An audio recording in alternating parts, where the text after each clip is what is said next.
Hola a todos, ¿qué tal? ¿Cómo estamos? Buenos días. Bueno, la verdad es que esto es un Instagram directo improvisado porque, bueno, no hacéis más que pedirme que os mantenga al día, que tenéis muchísimas dudas con respecto al coronavirus y los niños. Y lo cierto es que, aunque hago todo lo que puedo por manteneros informados a través de los posts y a través del propio blog, sí que es verdad que esto es una forma muy rápida y mucho más cercana para, para contaros, bueno, hacer un poco de balance de lo que tenemos hasta ahora y, y ahora que parece que ya vemos la luz, ¿no? Al menos yo así lo siento, pues esto, hacer un poquito de vista atrás, de lo que hemos aprendido, de lo que sabemos y de las incógnitas que aún nos quedan por despejar. Bien, vamos a ver. Coronavirus. Los coronavirus, porque son muchos, son viejos conocidos de los pediatras, ¿vale? Siempre empiezo por esto, un poco para situarnos. Los pediatras hasta ahora estábamos bastante familiarizados con estos virus, pero es verdad que eran todos primos hermanos pertenecientes a la familia de los coronavirus que provocaban infecciones respiratorias banales en los niños, que no dejaban de ser resfriados comunes y poco más. Hace unos años hubo un coronavirus mucho más agresivo, el SARS, que produjo una epidemia que, aunque causó bastantes muertos, no es equiparable a lo que está sucediendo aquí. Esta epidemia fue en el 2003 y hubo 80.000 contagios en el mundo. Ahora con el actual, que es el SARS-CoV-2, tenemos ya casi 1 millón de notificados, con lo cual, bueno, son distintos tipos de coronavirus. La inmensa mayoría de los que conocíamos hasta la fecha eran, vamos, banales y sin ninguna implicación clínica ni de gravedad, ni en adultos ni en niños, pero sí que es verdad que anterior al SARS-CoV-2, que es el causante del COVID-19, tuvimos al SARS, que ahora mismo le han cambiado el nombre y se llama SARS-CoV-1, ¿vale? Con la epidemia del 2003. Así que, por contextualizar un poco, tenemos todos los coronavirus, ¿vale? Familia de coronavirus, y dentro de los coronavirus hay muchos primos hermanos. La mayoría producen síntomas leves catarrales en niños y luego hasta el momento pues tenemos este antecedente del 2003 del SARS-CoV-1 y ahora tenemos el SARS-CoV-2. Un virus nuevo, con lo cual en estos 4 meses, desde las primeras notificaciones a finales de diciembre a hoy, que estamos a 18 de abril, es muchísimo lo que hemos aprendido, pero también tenemos que entender y tenéis que entender que todavía nos quedan muchas incógnitas por averiguar con respecto a este virus. Creo que alguien entra por casa. Hola, estamos aquí en directo. Venga, seguimos. Entonces, ¿qué sabemos respecto al COVID-19 y los niños? La verdad que las noticias, siempre os lo digo, son muy optimistas, son muy esperanzadoras. A los niños les afecta. ¿Se pueden contagiar? Sí, se pueden contagiar, pero la sintomatología en los niños es leve. De hecho, en muchos de ellos cursan de forma asintomática, ¿vale? Así que esto es un dato tranquilizador. Esta es una epidemia, es una pandemia que afecta fundamentalmente a las personas mayores. Hoy estaba revisando los datos, el 87% de los fallecidos que estamos teniendo en España, son personas mayores de 70 años. Por debajo de esta edad es mucho más raro sufrir complicaciones graves, aunque de vez en cuando las vemos y las leemos, ¿vale? En los niños, de momento, todos los niños que han ingresado en los hospitales por COVID-19 han sido dados de alta, están siendo dados de alta sin complicaciones mayores. O sea que hasta la fecha no tenemos notificado ninguna complicación grave ni ningún fallecimiento. Sí que es verdad que hay algún fallecimiento en niños en el resto del mundo, pero no dejan de decirnos los expertos y todos los datos que son casos anecdóticos, la inmensa mayoría de ellos en niños con enfermedades con patología de base muy graves, ¿vale? Bien, a ver, muchas veces me preguntáis, y aquí ya me habéis preguntado varios, ¿qué considero yo cuáles pueden ser los efectos de tener a los niños tanto tiempo confinados? ¿Vale? Entonces, mira, me estáis preguntando ahora, el confinamiento, las clases, vale. Yo aquí me gustaría hacer una reflexión y dentro de todos los niños que tenemos en nuestro país, hablamos de España, pues no me quiero ni imaginar esto en África. Yo que he estado en 2 países africanos, en Senegal y en Níger, se me encoge el alma literalmente de pensar allí todas las medidas que nosotros estamos adoptando allí, como comprenderéis, son infinitamente más complicadas, ¿no? Pero bueno, aquí en España nuestros niños, yo sí que diferenciaría dos grandes grupos. Tenemos a un grupo menos numeroso, más pequeñito, pero mucho más vulnerable, ¿vale? Que son los niños con alguna condición de base en las que el confinamiento pues les repercute negativamente, como pueden ser trastornos del espectro autista, como pueden ser trastornos por déficit de atención e hiperactividad, cualquier trastorno disruptivo o enfermedades de base, que el mantenerlos cerrados sin poder salir a la calle supone pues un empeoramiento importante y brusco de su calidad de vida. También quiero mencionar en este grupo de niños vulnerables y de familias vulnerables son ese número de niños que son víctimas de violencia familiar, mujeres víctimas de violencia de género, que como os podéis imaginar esta situación para ellos es la peor de sus pesadillas. Entonces, los niños deben de salir a la calle, todos deseamos que los niños salgan a la calle, como pediatras y yo como madre, todos deseamos, pero tenemos que tener muy claro que cuando esto se produzca debemos de tener una tasa de transmisión lo suficientemente baja como para que esas salidas no pongan en riesgo al resto de la población, ¿vale? En este caso nuestros mayores. Entonces, probablemente tengamos que esperar un par de semanas a que esto suceda, pero sí que me gustaría pediros un poco de cautela y un poquito más de paciencia, más de toda la que os habéis hecho a las espaldas, un poquito más, porque son decisiones muy complicadas y que para que se puedan llevar a cabo sí que se tiene que haber demostrado que claramente estamos en bajada, pero en descenso, vamos, clarísimo, que la transmisión del virus ya es mucho más baja y que no vamos a asumir riesgos innecesarios, ¿vale? Pero yo soy la primera que deseo ir a tirar la basura con mis hijos, claro que sí, pero vamos poco a poco. Entonces, respecto al impacto del confinamiento en los niños, este grupo de niños más vulnerables, como os digo, realmente, bueno, ya sabéis que los niños con trastornos disruptivos sí tienen un salvoconducto para salir a la calle un ratito acompañados de sus padres, ya lo sabéis. Yo como pediatra he hecho varios informes para que mis pacientes pudiesen salir a la calle y en caso de que les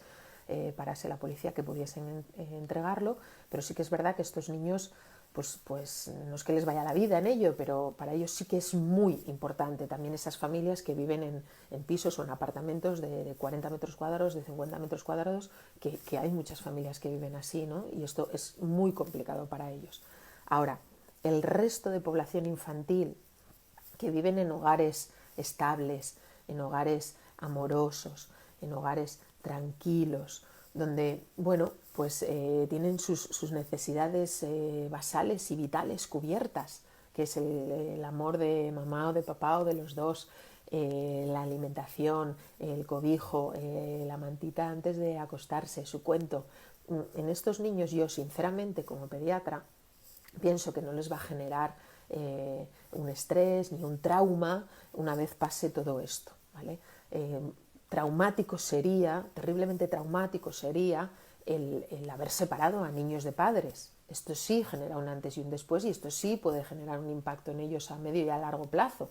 Imaginaros que, no sé, por otros motivos hubiésemos tenido que separar a adultos de niños y sacarlos de su casa, de su familia. Pero estaréis de acuerdo conmigo que más allá de, es verdad que nuestros hijos empiezan a tener problemas de sueño, que están cansados, que algunos apáticos, que hay peleas entre hermanos, que los pequeñitos, 2-3 años, empiezan a tener más rabietas.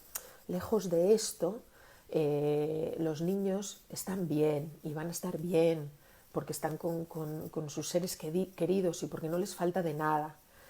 Yo creo que lo más importante de todo es intentar poner el foco en nosotros, en cómo lo estamos viviendo, porque esa es la realidad y esa es la imagen que ellos ven del coronavirus. Ellos no hacen interpretaciones estadísticas, ni hacen interpretaciones numéricas, ni van más allá. Ellos la interpretación que tienen de toda esta situación la ven a través de nosotros. Nosotros somos ese espejo donde ellos se reflejan todas las mañanas al despertarse. Entonces, aunque sé que es muy complicado para vosotros mantener la calma, la tranquilidad, sé que es complicadísimo el teletrabajo, los niños, la casa, sé que todo esto es muy complicado. Yo, personalmente, os digo lo que yo hago, estoy poniendo un esfuerzo extra en transmitirles a mis hijos la serenidad y la tranquilidad que necesitan en estas semanas, ¿vale? Yo cada 2 o 3 días les pregunto a mis hijos qué van a recordar del confinamiento y la inmensa mayoría de las cosas que recuerdan son positivas. Son que yo estoy más tiempo en casa, que ya no viajo, que ellos pueden acostarse un poco más tarde, que tenemos más tiempo para jugar y para mí esto es lo más valioso, ¿vale? Entonces, no perdáis el foco y si hay momentos puntuales en los que estáis especialmente estresados o os venís abajo, todos tenemos derecho a venirnos abajo, todos tenemos derecho a tener un mal día 2 o 3, todos tenemos derecho a echarnos a llorar y a frustrarnos ante esta situación, todos hemos pasado por ello, incluido yo, y así se lo tenemos que mostrar a nuestros hijos. No pasa nada y no nos tenemos que culpabilizar por ello, pero considero que deben de ser momentos puntuales y que tenemos que preservar la inocencia de nuestros hijos en la medida de lo posible, porque esto es algo temporal, que es lo que yo les explico a mis hijos. Esto es algo temporal, esto va a pasar, ¿vale? Nuestra vida ahora mismo ha cambiado mucho, pero poco a poco vamos a ir recuperando nuestras vidas. Ya veremos cómo, ya veremos los tiempos, pero lo haremos. Y yo creo que esto es muy tranquilizador. Es tranquilizador para los mayores y es tranquilizador también para los niños. Saber que, pero no voy a volver nunca al cole. Cariño, vas a volver al cole. No sabemos si vas a volver en mayo, en junio o a lo mejor ya el curso que viene. Pero al cole volverás. Pero no voy a volver a ver ya a mis amigos. No les voy a poder dar un abrazo. Cariño, volverás a ver a tus amigos y podrás volver a darles un abrazo. Lo que no sabemos todavía es cuándo. Yo creo que nuestros hijos necesitan respuestas claras y contundentes y muy visuales de lo que está pasando. Y debemos trasladarlo a su pequeño mundo, ¿vale? No irnos más allá. Bien.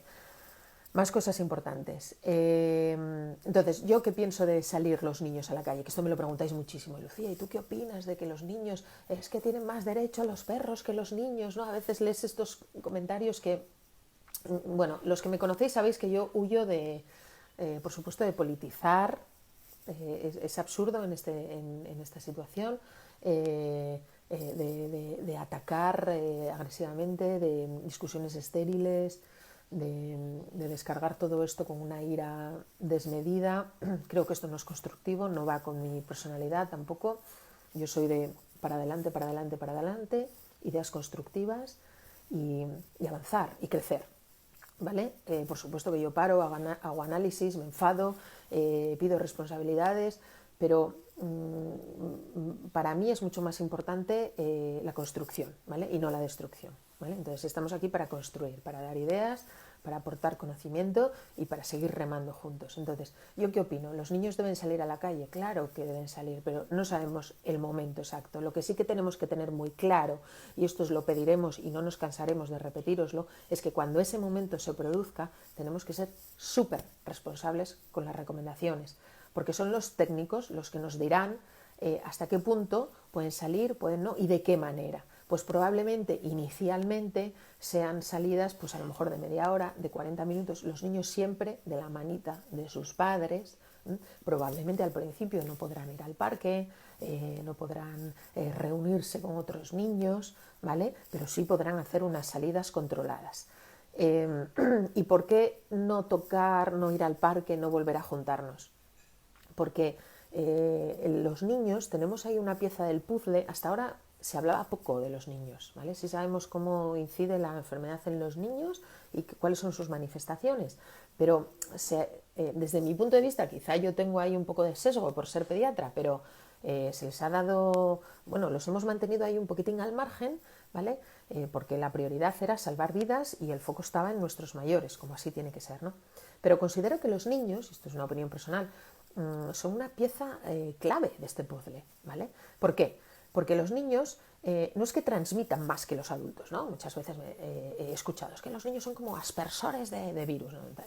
Tampoco nos pasemos. ¿Qué ocurre con los niños? Los niños tienen muchas infecciones respiratorias al año, muchos.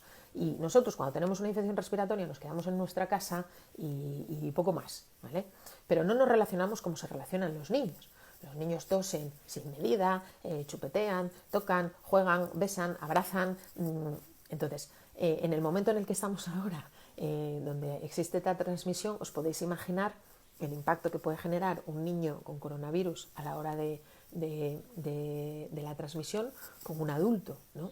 Entonces, es difícil mantener a un niño de 2 años con una mascarilla, esto es imposible, o es difícil soltar a un niño por la calle sin cogerle de la mano y decirle no hagas esto, no hagas lo otro, porque los niños son niños y hacen cosas de niños, y entre ellas es correr, saltar, jugar y tocarlo todo, y ojalá no dejen nunca de hacer esas cosas porque son niños, ¿no?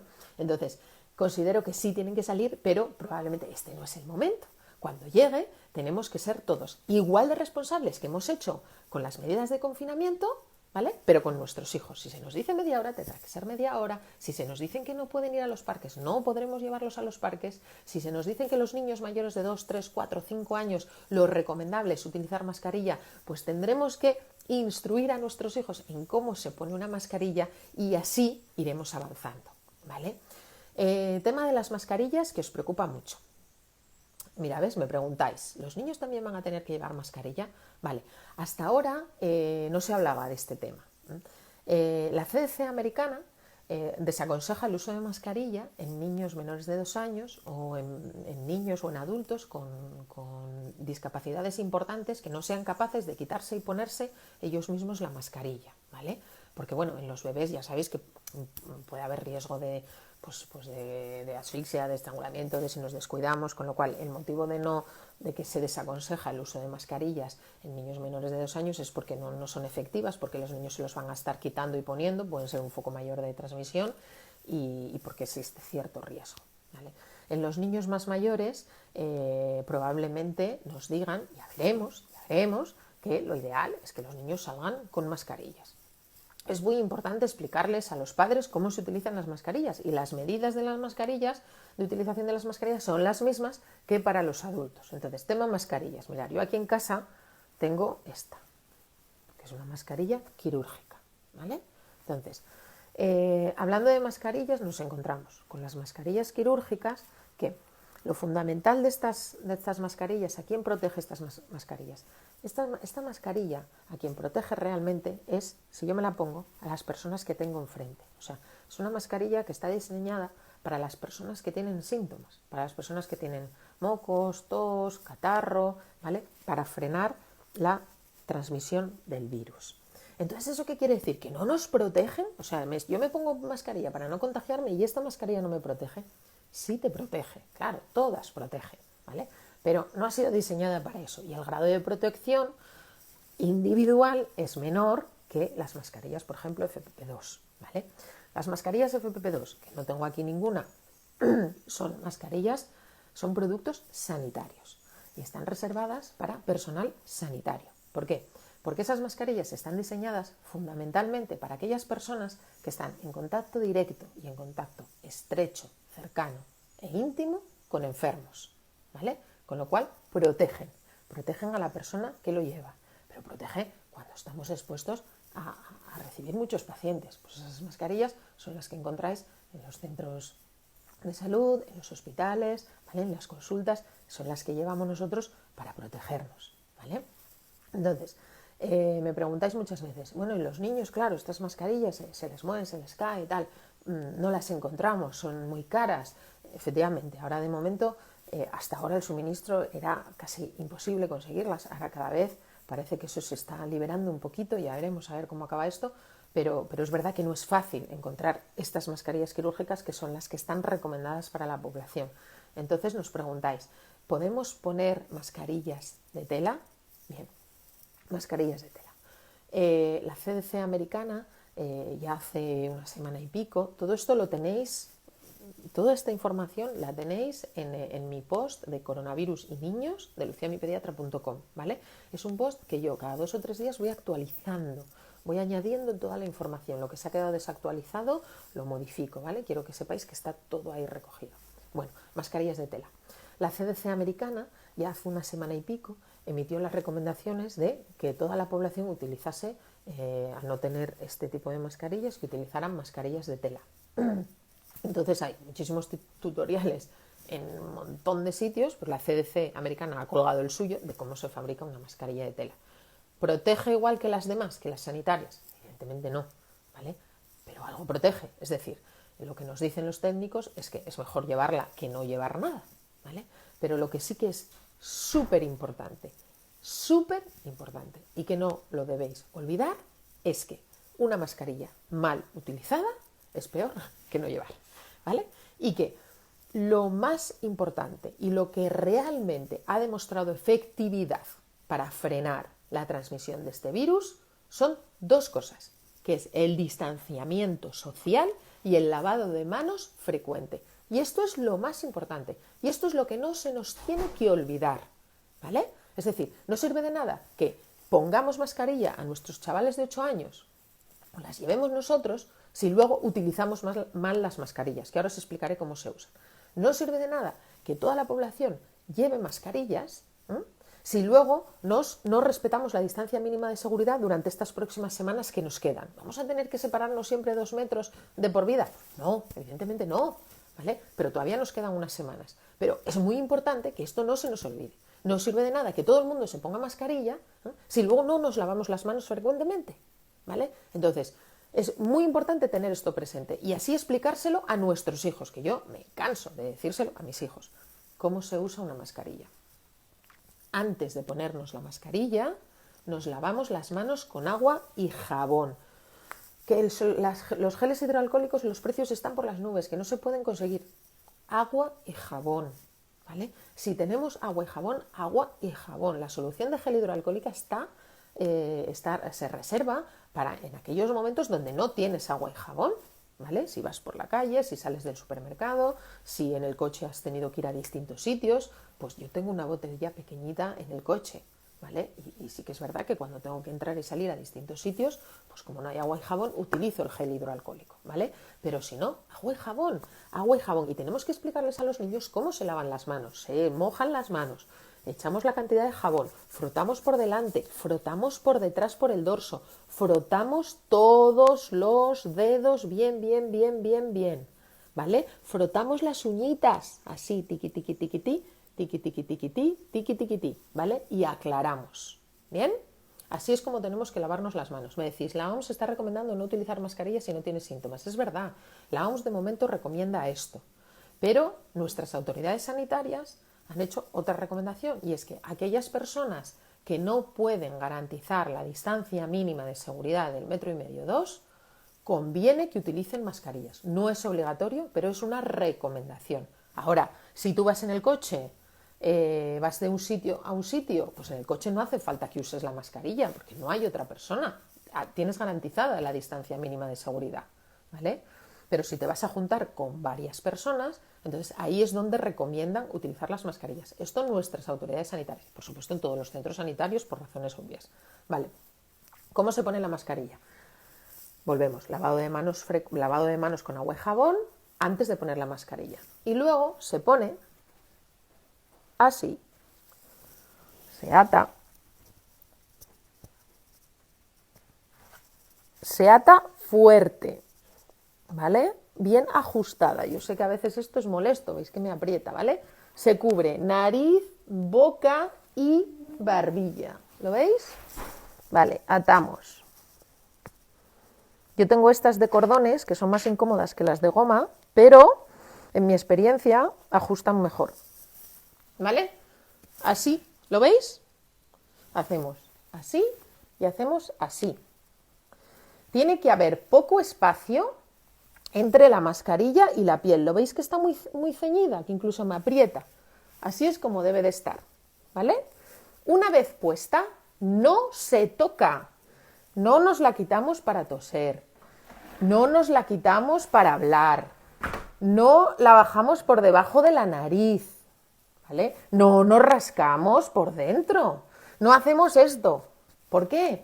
Porque si alguien nos ha hablado, el virus se ha quedado aquí, imaginaros si hacemos esto, ya lo tenemos en las manos, o sea que una vez puesta, no se toca. ¿Y qué pasa si me equivoco y me lo toco? Pues coges y tranquilamente vas a lavarte las manos o utilizas una solución de gel hidroalcohólica. Así como la llevamos, nos la quedamos, ¿vale? Manejamos, si nos tenemos que tocar nos volvemos a lavar las manos, pero intentamos no ajustar. Las personas que utilicéis gafas, subís lo máximo, ahí, ¿vale? Ahí, al máximo, ahí, al máximo. Y las gafas por encima, y así evitaréis que se empañe. ¿Veis? Vale, ¿cómo se quita? Bien, pues, ¿qué hacemos para quitar? Lavamos manos, esto nunca está de más, y quitamos siempre por las tiras, las gomas o las tiras, ¿vale? Quitamos, vale, quitamos y sin tocar la parte central de la mascarilla, tiramos en un contenedor cerrado o en una bolsa, ¿vale? No la quitamos así. Esto lo podemos entrenar con nuestros hijos, ¿vale? Y se lo podemos explicar. Y igual que los niños han aprendido maravillosamente bien cómo se tose en el codo, que yo estoy alucinada de ver a niños de 4 y 5 años toser ya en el codo sin que nadie les diga nada, incluso corregir a sus padres porque sus padres han llevado la mano a la boca a la hora de estornudar, igual que han aprendido eso en un tiempo récord, ¿por qué no van a aprender a utilizar una mascarilla si en un futuro nos dicen que los niños tienen que usar mascarilla? Pues yo confío en los niños, así que vamos a pensar que van a ser capaces de hacerlo, ¿vale? Despeinado. Bueno, más cosas. Las mascarillas. Este tipo de mascarillas son de un solo uso, ¿vale? Las FFP2 también son de un solo uso. ¿Qué ocurre? Pues que claro, que hay pocas, que son caras y que la gente pues de un solo uso pues cuesta y entonces las reutilizan. No se deben reutilizar, pero lo cierto es que hay mucha gente que las reutiliza. Bien.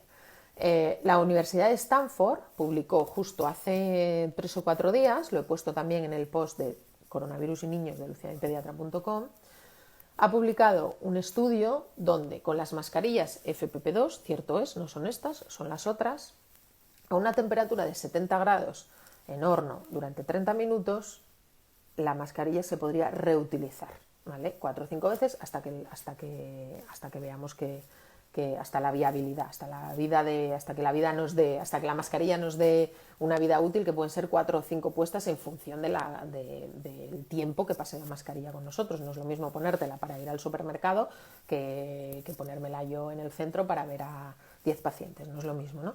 Pero ellos dicen que aunque no es un método recomendado en centros sanitarios ni en centros hospitalarios, evidentemente sí que han demostrado que con ese tipo de mascarillas y el calor seco a 70 grados 30 minutos se podrían reutilizar. No tenemos nada con respecto a estas mascarillas, ¿vale? Pero no se recomienda sumergirlas en líquidos, ni en lejía, ni en estas cosas, porque perderían la capacidad del filtro. De momento no tenemos recomendaciones que estas mascarillas se puedan esterilizar, entre comillas, o utilizar el calentamiento de 70 grados a 30 minutos. Pero hay mucha gente que ya lo está haciendo, que las mete en bolsas de plástico y con el secador media hora, dando a la bolsa, o sea, la mascarilla dentro de la bolsa y dando con el secador, pues están media hora y luego la reutilizan.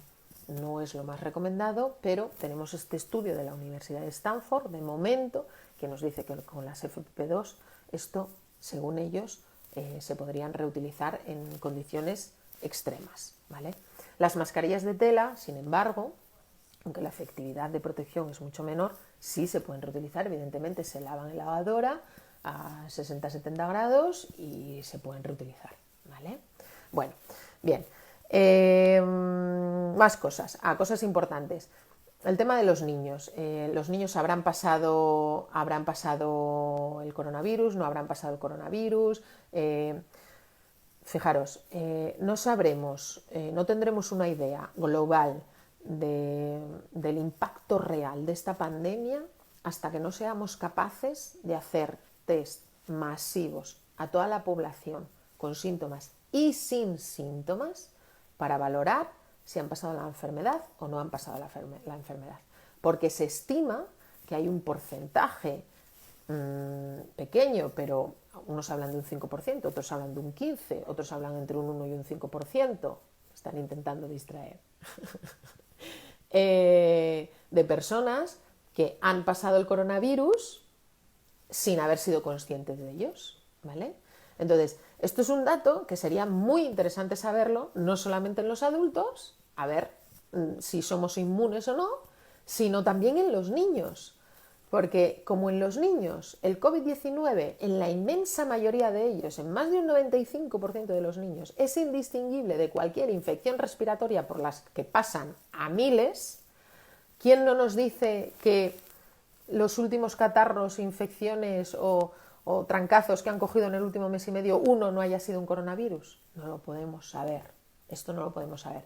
Pero en otros países ya se están haciendo este tipo de estudios, están cogiendo muestras a personas de forma aleatoria, sin síntomas y con síntomas, ¿vale? Para ver el impacto real de esta pandemia. Entonces, pasados unos meses, cuando tengamos esos datos, que aquí en España también se va a hacer y también se están haciendo, diremos, pues fíjate, un porcentaje de la población no recuerda haber tenido síntomas de ningún tipo y sin embargo son inmunes, han pasado la infección, ¿vale? Pues en los niños también esto sería de gran utilidad y yo espero que esto se haga en algún momento, ¿vale?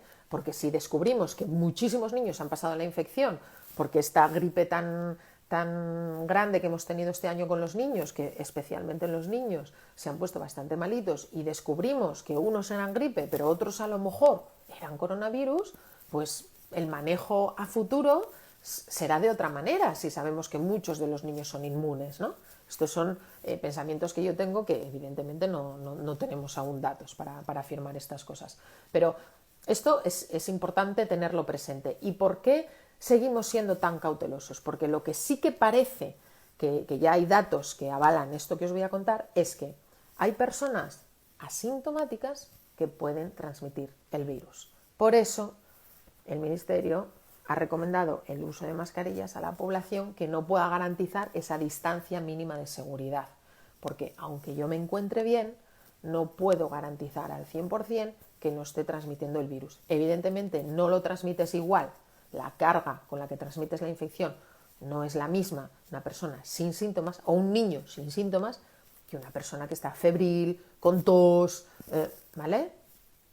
No tiene nada que ver. Pero bueno, manteniendo esa posibilidad y que en los niños, en las personas que han tenido el COVID-19, se está viendo que los 2-3 primeros días, los 2-3 días anteriores al inicio de los síntomas ya transmiten la enfermedad, pues entonces ese es el motivo por el que de momento, hasta que las tasas de transmisión disminuyan muchísimo, tenemos que seguir manteniendo esa distancia social y en caso de que nos tengamos que juntar, ponernos la mascarilla, ¿vale? Bueno, ¿qué más? Me dice aquí una. En definitiva, no aclaras nada. Pues nada, Q, mi ave. Lo siento que no te haya aclarado nada, bonita. Venga, seguimos. Muchísimas gracias, Lucía. Gracias. Vale, ¿se crean anticuerpos con esta enfermedad? Sí, se crean anticuerpos. Esto ya lo hemos visto y hay un montón de estudios súper interesantes sobre esto. Se crean anticuerpos, lo que no sabemos es cuánto tiempo duran, ¿vale? Si duran, bueno, ya sabemos que 4 o 5 meses duran seguro, pero no sabemos si van a durar 1 año, 2 años, 3 años, 4 años, toda la vida.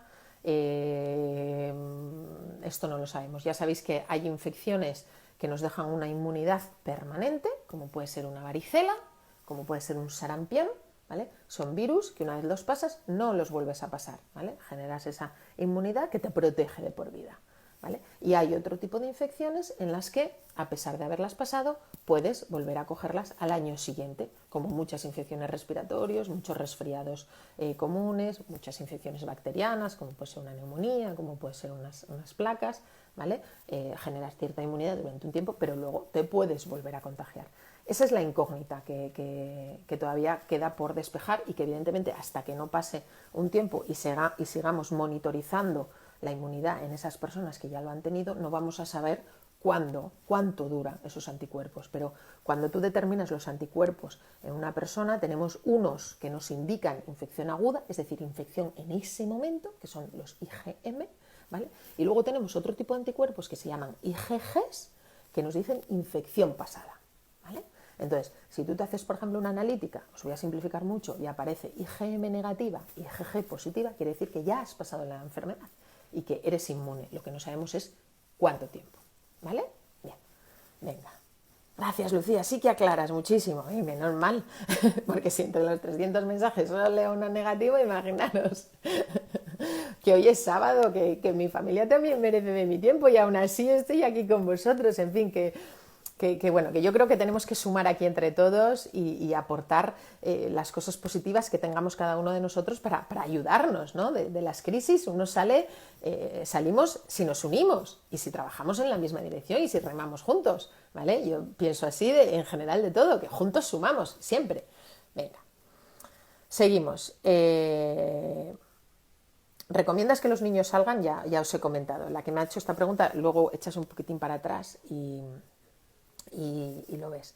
¿Guantes? ¿Qué nos puedes contar de los guantes? Vale, los guantes también es otro tema. Los guantes bien utilizados, pues claro, ayudan, ¿vale? Ayudan. Pero lo más importante de todo sigue siendo el lavado de manos. ¿Por qué? Porque unos guantes mal utilizados empeoran la situación y aumentan el riesgo.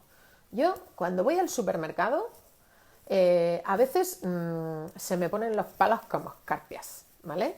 ¿Por qué? Porque veo a personas con la mascarilla así, ¿vale? O venga no sé quién y se la cogen por aquí, ¡pam!, y se la quitan para hablar, y encima con guantes. Con guantes que han tocado la mascarilla, que les pica y se rascan, que de ahí van a coger las berenjenas, que de ahí sacan el móvil y miran a ver quién la ha llamado, que vuelven a meter el móvil, que se vuelven a poner la mascarilla por aquí, que luego sacan el dinero y pagan con el dinero y con los guantes. Y al final esos guantes no han servido para nada, es más, peor, porque da una falsa sensación de seguridad, tú estás protegido, pero es que el virus no entra a través de la piel, ¿vale? No entra a través de la piel.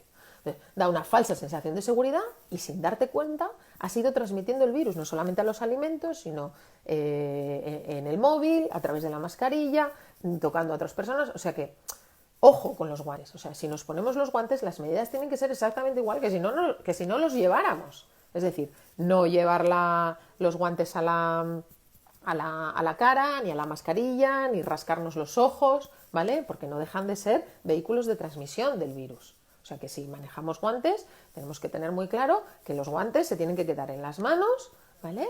Y que no debemos tocar cosas de riesgo que podamos transmitir el virus ahí, ¿sí? Venga. Claro que aclaras muchísimo, Lucía, gracias. Qué bien, menos mal.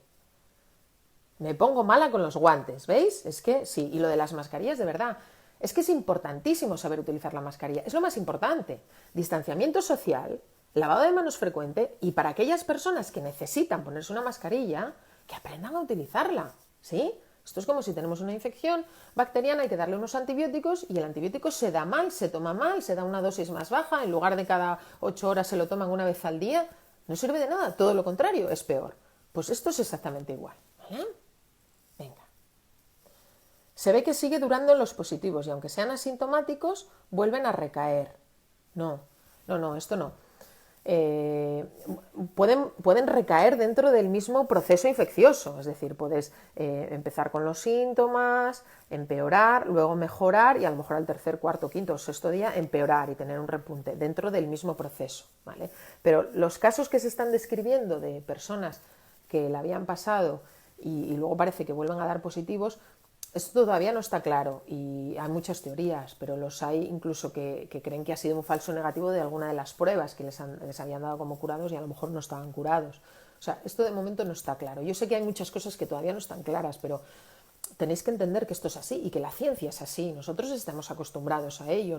Yo llevo más de 15 años como pediatra y las recomendaciones que daba hace 15 años, hay algunas que ahora no las puedo dar bajo ningún concepto, porque la ciencia ha demostrado que no son útiles o que incluso pueden llegar a ser peligrosas. Por ejemplo, la muerte súbita del lactante.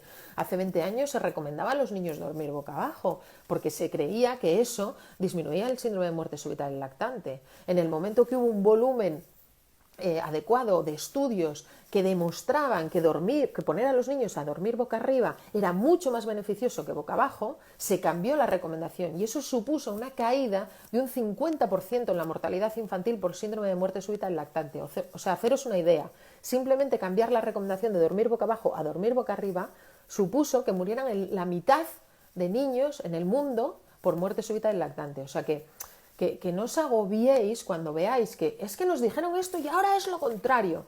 Lo vivís con mucha ansiedad y lo vivís con mucha ira, que en ocasiones me vuelven a intentar distraer, que en ocasiones de verdad no lo hacemos aposta y no lo justifica ese enfado. La ciencia es así y a medida que van saliendo cosas, yo creo que tenemos que ser honestos, tenemos que ser tremendamente humildes y tenemos que tener una mente lo suficientemente abierta y valiente para que si hay que cambiar una recomendación, la cambiamos. Es que dijisteis que tal y ahora es cuál. Sí, ahora se cambia esta recomendación, que no la cambio yo ni nadie, la cambian los técnicos, los expertos, la cantidad de estudios publicados que tenemos. Si se cambia es porque los datos nos muestran que es así y porque no olvidemos que estamos ante un virus nuevo y estamos estudiando a velocidad de verdad. Yo no recuerdo haber estudiado tanto desde hace un montón de años. O sea, es impresionante el flujo de información que nos llega. Entonces, cuando se cambien las recomendaciones, vivirlo desde la tranquilidad, desde la curiosidad, fíjate, pues mira, esto parece que han descubierto tal, ¿vale? Y así estaremos todos un poquito más tranquilos. Ay, bueno, a ver, ¿qué más cosas nos quedan por aquí? Lucía, tranquilizas muchísimo con tus explicaciones. Es que creo que es fundamental mantenernos tranquilos, aún en el peor de los escenarios. Entrar en pánico es lo peor que nos puede pasar, ¿vale? Es lo peor. Yo muchas veces os pongo el ejemplo de que si yo tengo delante un paciente y le tengo que transmitir una noticia horrible, la peor de las noticias para ellos, ¿cómo me van a recordar? ¿Cómo quiero que me recuerden esos pacientes cuando les transmito ese diagnóstico de su hijo, por ejemplo? Desde el descontrol, desde el pánico, desde el miedo, desde la frustración, desde la ira, desde la serenidad. Pues al igual que yo, si voy con mi padre al médico y me tienen que transmitir una información el compañero, agradezco infinitamente que el profesional que tengo delante me dé toda la información desde la serenidad y desde la calma, por muy traumática que sea la información. Pues lo mismo sucede con este tipo de situaciones. Creo que no es bueno que entremos en esa furia, porque aún en el peor de los escenarios, el pánico y el miedo desmedido, no nos ayuda, ¿vale?, a salir adelante. Y a mí no me ayuda a pensar con claridad cuando tengo pacientes delante, en perder el control de la situación o entrar en pánico. Todo lo contrario, me bloquea como profesional, ¿vale?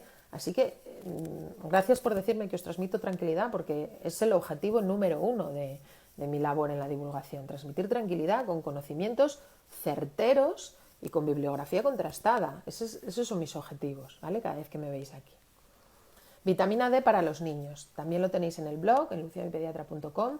La vitamina D es un suplemento que tenemos que dar a todos los lactantes menores de 12 meses. Esto antes del coronavirus y ahora también, ¿vale? Antes de los 12 meses todos los bebés están suplementados con vitamina D. Más allá de los 12 meses, hasta la fecha, no se recomienda suplementarles en niños sanos que no tienen ningún déficit, ¿vale? Entonces, en principio no. Con 10 minutos al día de exposición solar en brazos y en cara y cuello, tienen la vitamina D suficiente para pasar las 24 horas restantes, ¿vale? Así que yo lo que les recomiendo a mis pacientes es que en cuanto salga un poquito de sol, abrimos la ventana, ponemos la mantita ahí en el suelo donde dé el sol y nos ponemos ahí a jugar con ellos. Los afortunados que tenéis terraza o balcón, pues esos 10 minutitos les ponéis una manguita corta, ¿vale?, y jugáis con ellos 10 minutos al sol.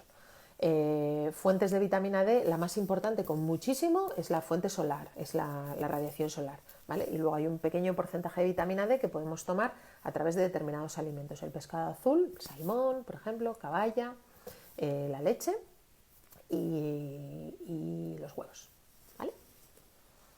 Vitamina C, naranjas a tutiplén, pero no, el tomar suplementos vitamínicos en pastillas, jarabes, tal, no evita ni que coges al coronavirus ni que tu sistema inmunológico esté más fuerte, ¿vale? Esto es un mito.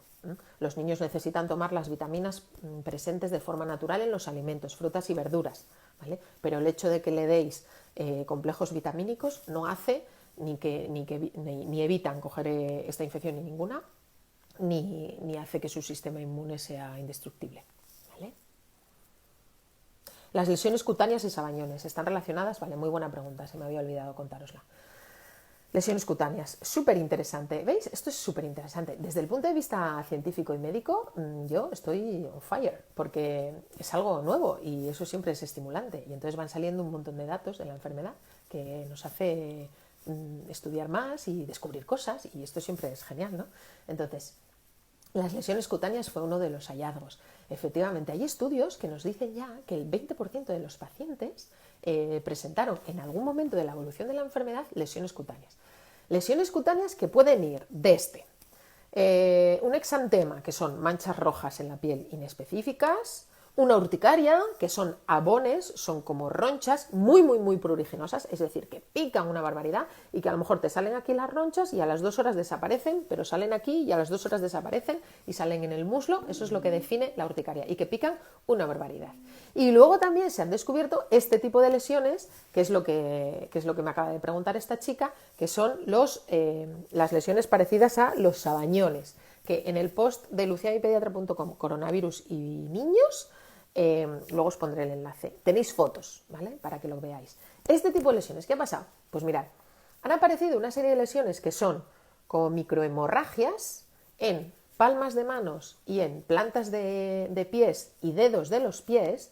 Son como si fuesen microhemorragias que al apretarlas no desaparecen, que permanecen ahí fijas, ¿vale? Y se han visto en chavales, en niños y en adultos jóvenes, muchos de ellos o que no recuerdan haber pasado la infección, ¿vale? O que han tenido síntomas muy leves y hace bastante tiempo. Es decir, hemos recibido esas lesiones en niños que por otro lado no recuerdan haber estado ni enfermos y sin embargo han sido COVID positivos, ¿vale? Se han visto esas lesiones también al mismo tiempo de la enfermedad, o sea que al mismo tiempo que tenían fiebre, tos, malestar general, dolor muscular, aparecen esas lesiones en manos y en pies. Las que hemos visto en niños son como sabañones, que no son unas lesiones que sean especialmente frecuentes en los niños, de hecho son muy infrecuentes, por eso nos ha llamado mucho la atención de repente ver ese tipo de lesiones que no son habituales en los niños, ¿vale? Y luego rascas un poco en la historia familiar y resulta que su padre estuvo con fiebre y tos, su madre también, el hermano mayor una semana después también cayó, y se hacen las pruebas y se han visto que todos han sido positivos y que en ese niño solamente tuvo esas manifestaciones. Esas manifestaciones, a pesar de lo llamativas que pueden llegar a ser, no están asociadas a gravedad del cuadro. Es decir, que pueden ser unas lesiones muy feas, las que os he puesto en el blog son unas fotos así bastante llamativas, pero eso no quiere decir que la enfermedad sea más o menos grave, ¿vale? Y como os digo, han salido al principio de la infección, a mediados del proceso infeccioso, y se han encontrado casos también en chavales o en adultos o en niños que no recordaban haber tenido ningún síntoma y les han aparecido esas lesiones en los dedos. Muy curioso, un dato muy curioso. Hay un grupo de dermatólogos españoles que ya están recogiendo un montón de casos y están preparando un estudio que probablemente nos saquen dentro de unos meses y que va a ser interesantísimo el resultado. Así que, como veis, aquí tenemos a todo tipo de profesionales sanitarios estudiando el COVID-19, dermatólogos, por supuesto, epidemiólogos, salud pública, pediatras, internistas, neumólogos, médicos de familia. Quiero decir, esto es una pandemia sin precedentes y desde el punto de vista médico para nosotros nos ha unido más aún. Vale. ¿Qué más?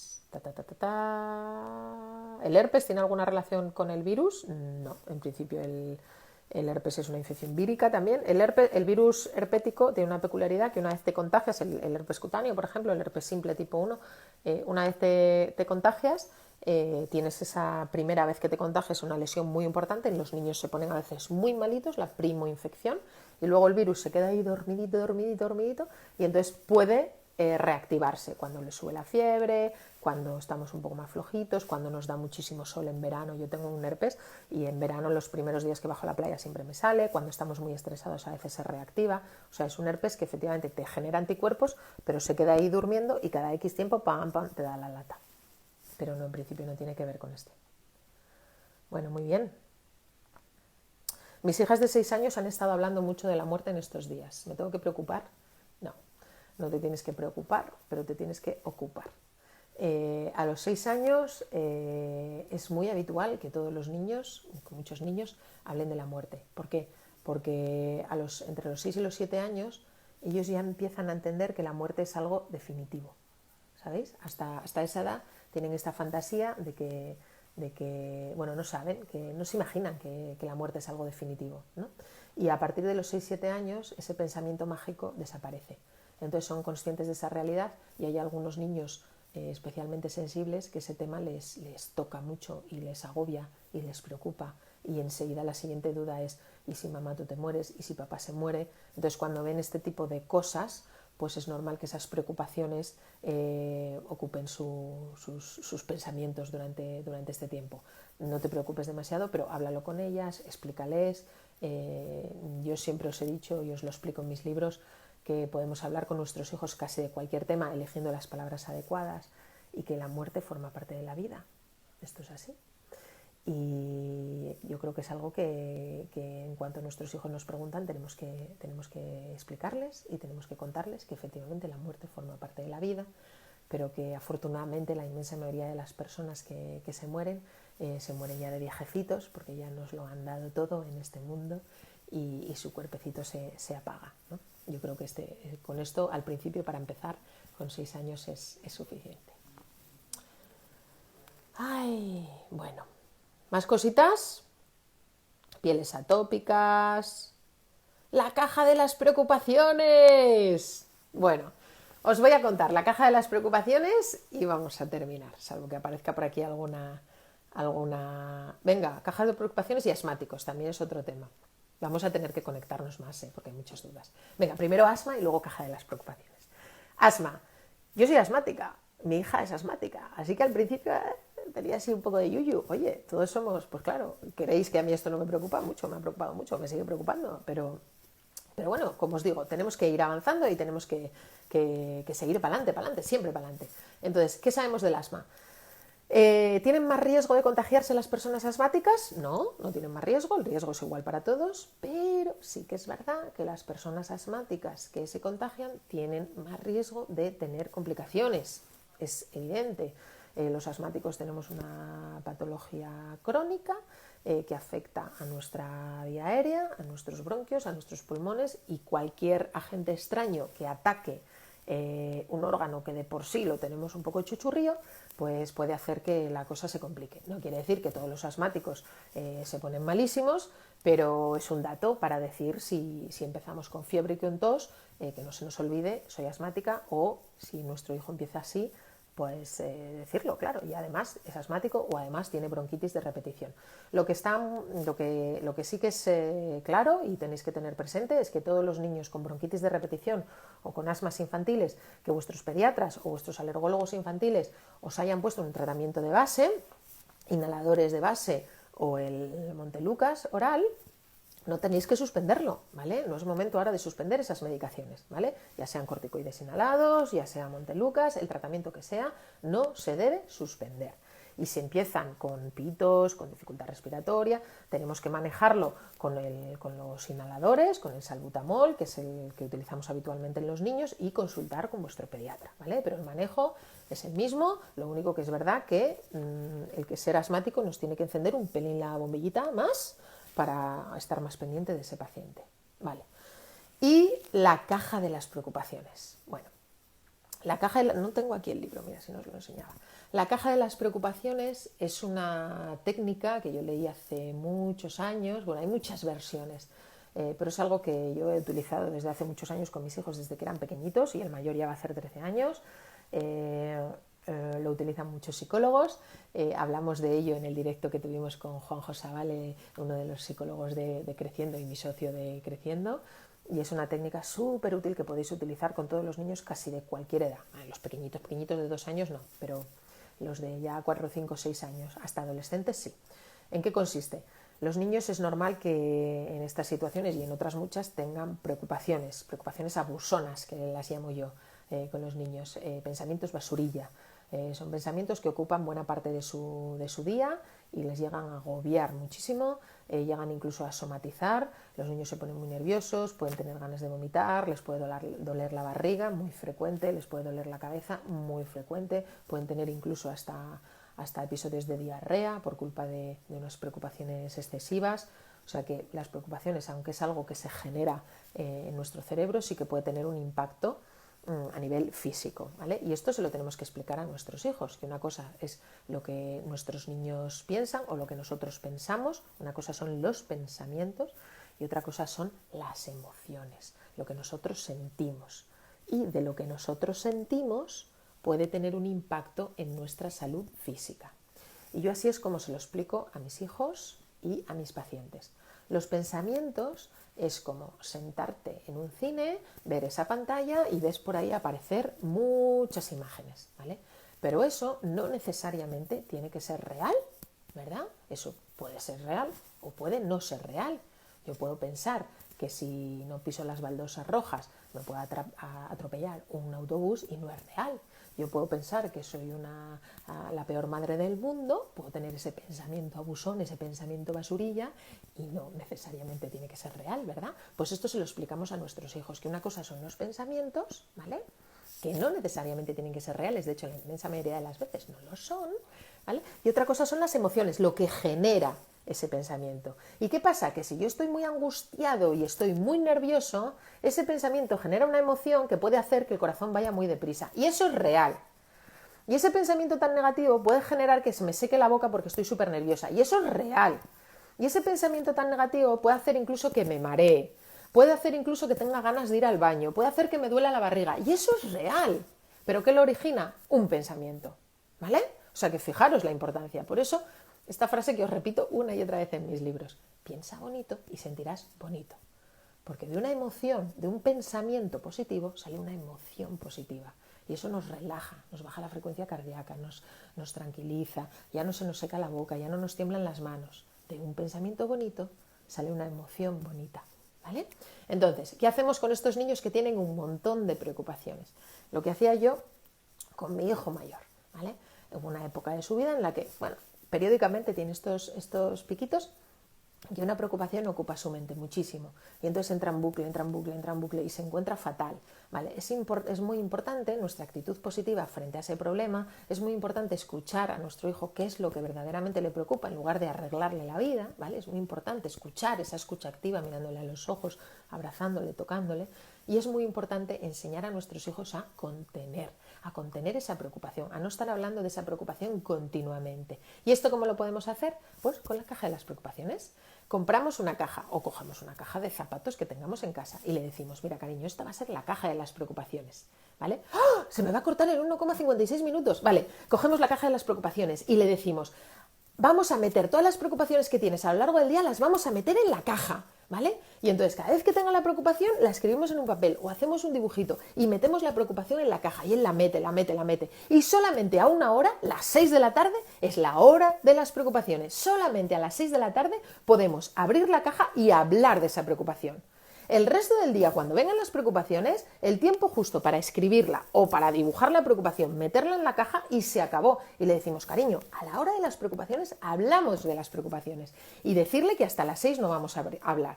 Cuando lleguen las 6, abrimos la caja y entonces es momento de hablar qué es lo que le preocupa, ¿vale? Pues inicialmente yo esto lo hacía escribiendo las notitas y luego ya él le decía: mete la preocupación mentalmente en la caja, Carlos, mete la preocupación mentalmente en la caja. Y llegó el momento en el que cuando llegaban las 6 de la tarde y había que abrir la caja, me decía: Ah, pues ya yo no me acuerdo lo que había metido en la caja y esto es fantástico, ¿vale?